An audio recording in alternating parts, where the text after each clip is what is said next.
Welcome to the Chicagoland Guide. I'm your host, Aaron Masliansky. Today, I bring you one of my favorite people, Aaron Wertheimer. Aaron is a filmmaker. He's based here in Skokie. I've known him for a long, long time. We'll talk a little bit about it as much as we can remember. But he is a filmmaker, and he just came out with a new film that's going to be premiering very soon at the Music Box Theater on March 26th. It's called Not If I See You First. It is a lot of fun, and I'm so excited to speak with you, Aaron. Thanks for coming on the show. Yeah, thanks for having me. It's great. I mean, like I said, we've known each other for a long time. We started as camp counselors at the Skokie Park District at Central Park. We were the Chucklers, and, you married one of my high school friends, and, it's been a long, long time. And you were the first guest on Inside the Skev, my original podcast. So how does it feel to be back here now? Yeah, it feels full circle, it feels great. Happy to be on. Thank you. And, this movie that you just did has a lot of Skokie and Evanston to it. So, I want to ask you about it. We got a clip lined up. We're going to hear a little bit about the movie itself. But when did you actually make this film? What years was it being shot? We filmed it in the summer of 2023. So it was the end of July, beginning of August. We filmed over the course of 10 days. Okay. So it was post-COVID that you were able to do this and kind of... Correct. Yeah. Yeah, and how does it feel right now as you're doing this, like getting ready for this premiere? Are you excited for this new film? I am. I'm really excited that we've gotten to the point where it's going to be playing, and I'm super excited that it's going to be at the Music Box, which is, a historic Chicago theater. It's definitely my favorite theater in Chicago. It's such a great experience to be there. It's not, some theaters you go and you just kind of go and then you come home, and this is like an experience. They've got the organ in the corner. I don't know if the organ player will be there, but they have a bar attached to the theater, and it's just kind of like a majestic place. They recently redid the sound there, so that's good. So, and actually yesterday I was there doing a test screening just to make sure everything was going to work out well. So yeah, it was cool to be there and see it on the screen, me in the empty theater. So I'm of course, with like a screening, there's always some anxieties. Like I hope a lot of people show up and enjoy the movie, but I think it will play well in a crowd. So yeah, overall, I'm excited about it. Yeah. And it is a unique film. I mean, tell us a little bit about it for those, no one's seen it yet, Right. Except for me, because I've gotten the screener, but yes. And whoever else was in it with you, but tell us a little bit about it. Well, it's basically, I describe it as an absurd buddy comedy. So it takes place, as you said, in Skokie mostly, Skokie, Evanston. We also shot a little bit in Lincolnwood and Winnetka. And it's about a guy who's in town for work from Pittsburgh, and he meets this guy who lives in Skokie who convinces him to spend a few extra days to see the sights of Chicago. And they never really end up doing that. They kind of just get into like a series of wacky adventures, basically. So that it's kind of that basic plot, and then a bunch of wacky stuff happens. Lots of wackiness and a lot of cherry cola. Yes. What's the story behind that? Well, I wanted them to have something in common that right off the bat would be a little bit unique, that would maybe make them kind of stop and be like, hey, oh, we both like that. So when they see each other, they're both drinking cherry cola, and then they bump into each other again, and they're both also again drinking cherry cola. So it's like, hey, we both like this same thing. Like, it's just an easy way to start talking. I kind of had this idea of like two people who meet that way. And then I thought cherry cola would be good. I was like, should they both be eating apples? I don't know. But in the end I went with and then I just thought it could be a thing that they have that in common. So they're always like, whenever there's like a pause, it's like, let's have another drink of Do you actually like cherry cola? I do. I like it less now after drinking a ton of it on set, because we decided that we were actually going to drink it. There were, I think, a couple times where we replaced when we could. If it was a shot where you see, like, say because I'm in the movie also, I should say. But so if there's a shot where you see me open the soda and drink it, obviously I have to be drinking it. Sometimes, after like take 3 or something, it's like, let me put just some like seltzer in here instead. They have like diabetes in like 2 seconds. It's just, you start to notice different things about the flavor after a while when you drink too much of it. For sure.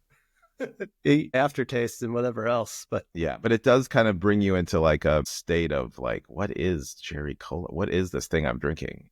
You just start to look at it differently. But to me, it was always like a fun drink to order if I'm, at a movie theater or something like that. If I have a choice of fountain soda, I would go with cherry because, you don't always get to have that. Well, I think everyone should have a cherry cola when they go to see the movie. Definitely. Musicplex Theater. That'd be pretty awesome. Yeah, that would be great.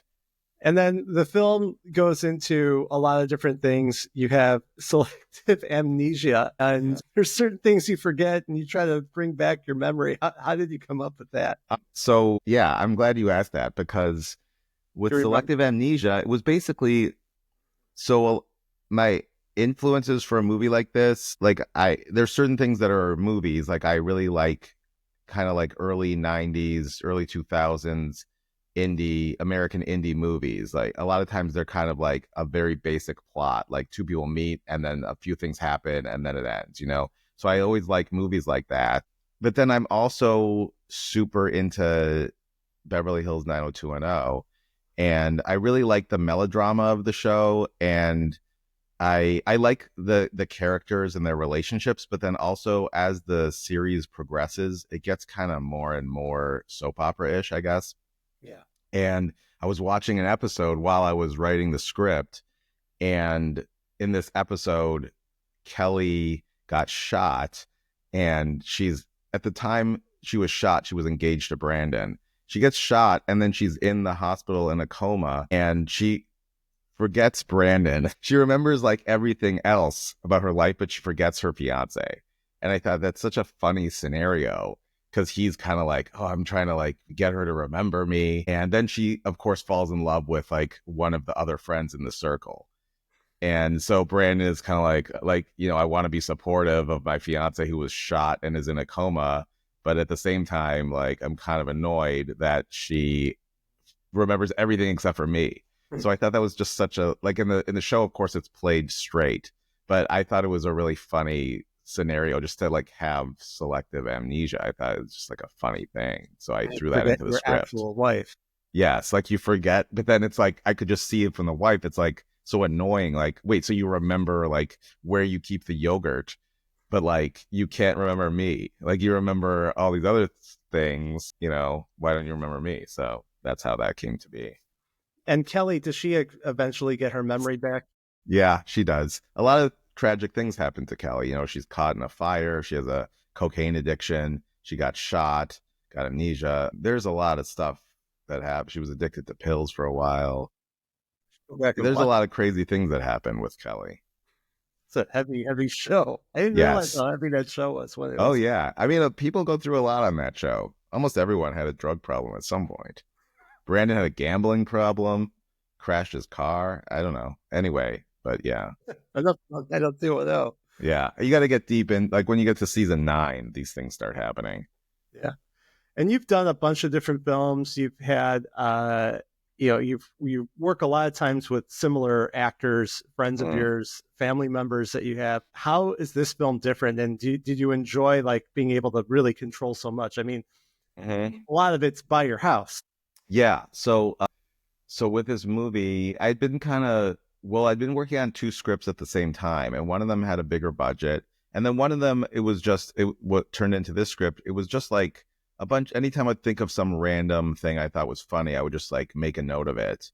And then I thought if I have a simple enough plot, I could just throw all these random things in because people will be able to follow the storyline because it's just like about 2 guys becoming friends, but then all these other things could happen. So I have all these, ideas and throw those together. And then there was a screening of my other 2 movies at this place called Analog that no longer exists. But so after seeing those 2 movies with a audience, I was like, oh yeah, it's so fun. These movies, like one of them, my first one, it was filmed in 2013 and the other one was in 2016. So seeing them, this was, I guess, in 2022, these screenings took place.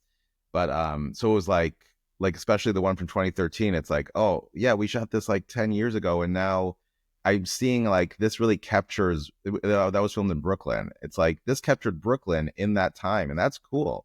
And like it captured the different actors and all the people. And the other one, Skippers, it was like in Michigan in 2016. So I just was really struck by how cool it was to capture a time and place. And then I started to focus on this, on Not If I See You First, because I was like, I've always wanted to make a film in Skokie. And I thought this is a good opportunity to really capture Skokie right now. And like Skokie is just to me, it's such a unique place because it's kind of so normal in a certain way, but it has character and it has interesting locations. Like when you're driving around, you just see stuff that's kind of unique, I guess. And I like the idea of capturing the suburban life in a certain way, kind of like a sleepy suburban life, but it's like close to Chicago, so it has a certain edge. I love But like seeing different places and where like I recognize everything where you are. And yeah, oh yeah, that's neat for sure. So cool. But yeah, but I was gonna say, so I also, I wanted to do this on a real micro budget, just because I thought, if I can do it on a little, the lower the budget, the less money you have to make back to get people their money back, like get investors their money back. So I had a couple investors who were willing to put up the money for the movie, and they were kind of like, how can you make it on such a small amount of money? But I knew that by using my house as the house, and I knew in Skokie, like we wouldn't really have to pay for locations. We paid for 2 locations, $50 each. So it was, people were willing to let us film in places, and yeah, using myself and Joey, and I kind of wrote the movie with her in mind, Sure. My wife Joey in mind, and yeah, just kind of threw in, everything that I had access to, and I thought that also kind of makes it fun. Oh, it made it totally fun, and especially for people who know you, to see everybody and see your kids and see your dad and everything. It was pretty awesome. Yeah, hopefully people who don't know me like it too, but people have seen it who don't really know me, and they it's like they don't know, oh, that guy in the street is my dad. Right. So for them, it's just like, oh, you cast this guy. I love it. I love the whole thing with the guy waiting for the bathroom. But I think now would be a good time for those who are watching. You'll be able to see the trailer. If you're listening to this, you'll hear it. But obviously, it'll be in the show notes, so you can be able to see it. There we go. All right, here we go. So I met this fellow lover of wild cherry Pepsi. I'm Aaron. Kenny. Kenny's going to be staying with us for a few days. Yeah. It's kind of cool having a new friend. Stop feeling sorry for yourself. Care for a chew? Oh, Kenny, Joey, Kenny. Hey, what's the deal with you and Joey anyway? What do you mean? Like, how's your relationship? It's awesome. Most of the time. I'm told you have no memory of your wife. My what? I believe he's suffering from selective amnesia. All right. Oh. You're a tough cookie. Scotty Pippen! I like that. Are you in line for the bathroom? What's everyone else asking if I'm in line for the bathroom? I liked you, man. I thought we were going to be good friends. You promised to show me the sights, and you broke that promise. Your friendship might not last forever. Sometimes a passing bond can be the most special bond of all. So true. Really poignant. Love it. There it is. There it is. It worked. I mean, such a great film, and that kind of gives you an idea of all the different places that you go around and like the kind of the storyline. I love that you had the guy waiting for the bathroom everywhere. Oh yeah.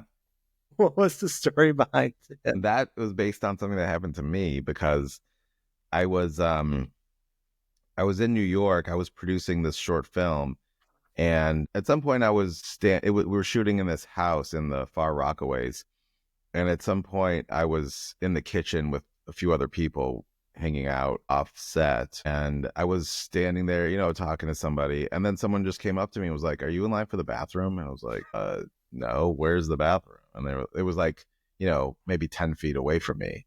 And then later, someone else asked me again if I'm in line for the bathroom. I was like, do I look like somebody who's like in line for the bathroom or something?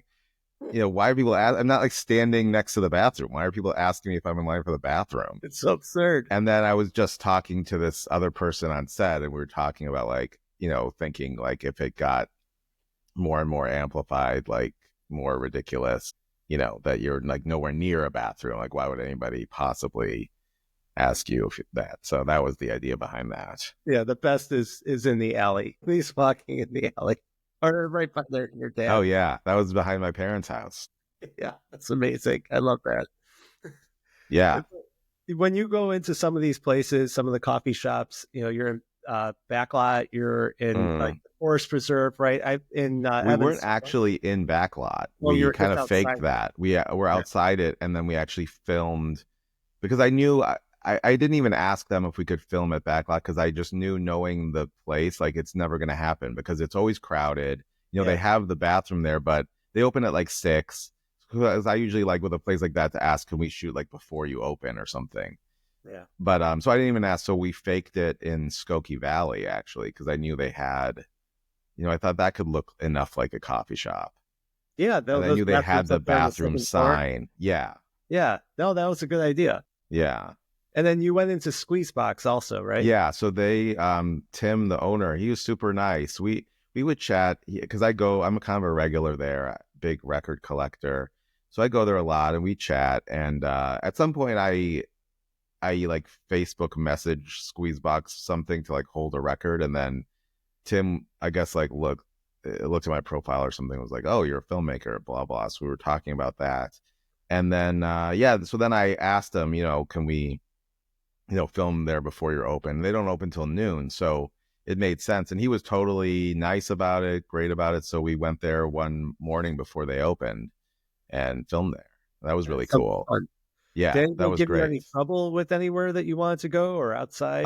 No, a couple of people didn't, they just said no, or they never got back to us about filming there. But we never got into any trouble. No one shut us down, which I figured no one's really going to care. And I thought, we kind of had a plan. A few places that we were outside. I mean, you're allowed to film outside, but you just never know if someone's going to kind of be like, oh, do you have a permit to be here? So we just thought if someone comes up to us, we'll just kind of say like, we're just making something for TikTok and blah, I don't know. Just kind of mutter something. And, if we get kicked out, we would have a backup plan. But yeah, luckily nobody gave us any trouble. The place I was most concerned about was in Winnetka by the beach, but nothing. Yeah, no one cared that we were filming there. No, that's cool. And in terms of like filming, I mean, you've done a lot of filming around Chicago. You've done stuff in Michigan. I mean, throughout the Midwest, obviously, when you're in New York and Brooklyn. But people don't always think of Chicago as like an independent filmmaker place. But I've gotten to meet a lot of people who are filmmakers like yourself. Yeah. There's a lot of support throughout the community for independent filmmakers. How have you found it to be able to produce, promote, make a success out of what you're doing? Yeah, I mean, there's a pretty nice indie film scene here, I found. When we came back from New York in 2016 and wanted to get involved, and I met some people who, I met some indie filmmakers, I guess, who, our ideas and views aligned. And so I found the people I can work with. And then there's other people that I don't know or don't work with, but I know of them that I like and respect their stuff. And I think it's like a pretty supportive community overall, because there are enough people doing it, but there's not so many that it's oversaturated. Like in New York, it almost feels like if you tell someone you're making a movie, they're like, yeah, who cares? Like, so was everybody. Like having a podcast. Yeah. Yeah, I think it's really supportive and nice. People are friendly.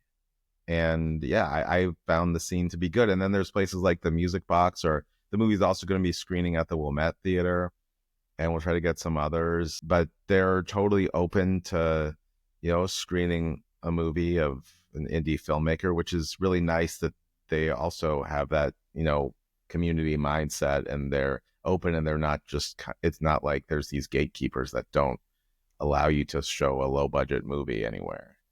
Right. And actually, that's really nice about Wilmette Theater, because that's Yeah. a nonprofit and they do want to support independent filmmakers. I'd love to actually have them on the show.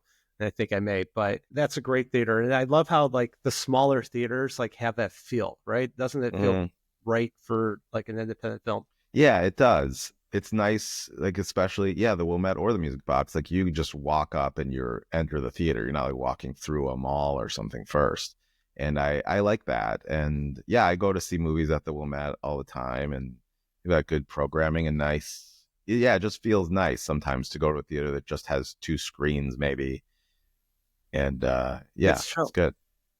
And then, you talked a little bit about some of the people that you've had in the film, and you've got your family members, your wife, your kids, everybody, and friends. I mean, how is that working together with like that dynamic? It's good. Just with that, or is it a lot of fun? I think it's fun, especially with Joey. So she had a big role, but it's nice because since we live together, we can kind of, it's not like we have to schedule a rehearsal time. We could kind of talk about the character and about the tone, and we were able to rehearse just kind of here and there on our own time. And she, since we're married and stuff, and she understood the shorthand that, like, we have a shorthand together, I guess, and she understood the vibe I was looking for, and I knew what she could bring to it. So that was cool. And then, yeah, with our daughter, Eliana, having a little role in the movie, so at the time, I think she was 7, and yeah, she was just really excited, and we rehearsed, and that was fun for her. And she added a line, because it was like during rehearsal, I think it's a good time to play around. I don't really like to like improvise on set because we're on such a short time frame, but in rehearsal, it's like you could. So when we were rehearsing, it was like, oh, well, what would you say here? And she came up with a line, and so she really enjoyed that. That was fun. And now she wants a bigger role in the next one. Well, you're giving her the bug. Yeah. And then, you brought in like Kenny, who you've had in several films. I mean, so I imagine that's a lot of fun working with them, right?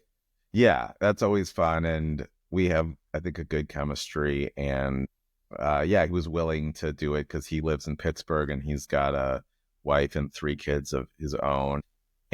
So we found a time that worked for everybody. He was kind of he was here for 6 days, so we had to film all his stuff in 6 days. So that was a tight schedule, but I knew that we could pull it off. And he also really likes he and I, back in New York, we used to make these 2-minute shorts, and those were just like no budget, just like me and him and a camera. And the camera was usually on a tripod with no one behind it.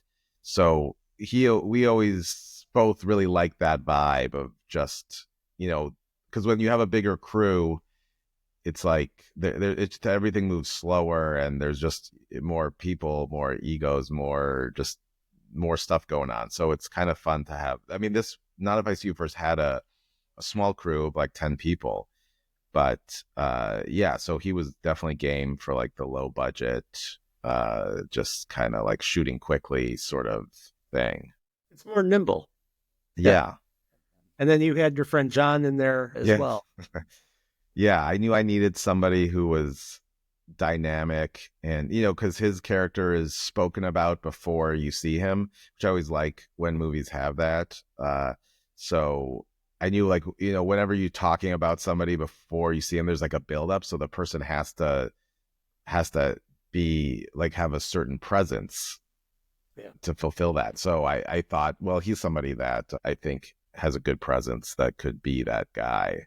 And he was in my really early movies, so it was fun to have him back in it. Bring him back. Yeah. It's fun. I mean, it's fun to do the storytelling end of it. I mean, and you've done different types of films. And is this like this style? Do you see other people doing it in other films around, or is this like, it really feels like this is the Aaron Wertheimer film? I guess I developed a certain style. I mean, definitely influenced by other filmmakers. You take little bits and pieces from other movies. So yeah, I have my influences, and I don't know. It's like no matter what I write, it kind of like turns into this sort of like absurd humor. So I just kind of like go with it, I guess. That's what's in your head. Yeah, that's what's in my head. I love Can't it. help it. Yeah. And and talking about like the business perspective of it, keeping it lean, and the promotions where right now you have scheduled for the Music Box Theater on March 26th, and then when's the Wilmette Theater going to be? That's on April 1st.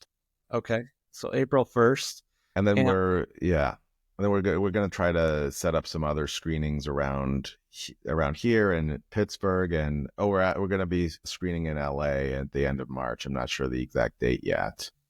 That's cool. At a film Yeah, festival. that's as part of a festival. Yeah. Okay, so how do you go and get the movie to? How do you make money on it? I mean, are you going to be on streaming platforms? Do you sell it? Like, what's the story? Yeah, we'll do some theatrical first and then do streaming after. I think based on my experience, I find that theatrical is the best way to make money because you're either renting the theater and then keeping 100% of the box office, or you're like not renting it and splitting it 50-50. So it depends. But I think that's the best way to make money from an indie movie. Yeah. And then streaming is like a slow trickle. Like you kind of get some money here and there. And yeah, then, doing a film like this, though, I mean, so many people do things like on TikTok or Instagram Reels or whatever. It's very different than a long form film. Mm-hmm. Do you think that there's like still a long future for the, a regular film, or do people's attention spans like not exist anymore to be able to sit to see a movie? I think there still is a future for film. I think people's attention spans are definitely different than they were, like, say, when I was growing up, for sure, because, we grew up, like, if you watch TV, you're not also, like, looking at your phone at the same time. Like, a lot of people are barely paying attention to what they're watching. But I think that there's still room for film. And at some point, I think you have to, like, if you're creating anything, you have to accept, not everyone's going to like it. Not everyone's going to be into it, but you kind of have to create what you're interested in. I'm just interested in like feature filmmaking, I guess. I'm not so interested in, it's, it could be fun to make a short form too, but that's not like my passion, I guess I would say. So I think I don't know. I'm not like trying to figure out like, what do people want? Let me try to make that. It's like, you kind of just on this level, I'm kind of doing it more for the passion for what I'm interested in. So I just do what I'm interested in. I think there's people who like it. Like, I think there's still people who like, like tangible objects also. Right. For like example, like records, it's not like everyone is buying records, but there's enough people buying records that there's like indie record stores that are thriving, and, Target sells records now. Like there's enough people that want to still like own media. I think, even like Blu-rays, like way fewer people are buying that kind of thing now, but there's enough people buying them. I think it's not what it used to be. But yeah, so I think there will always be a place for like, long form filmmaking.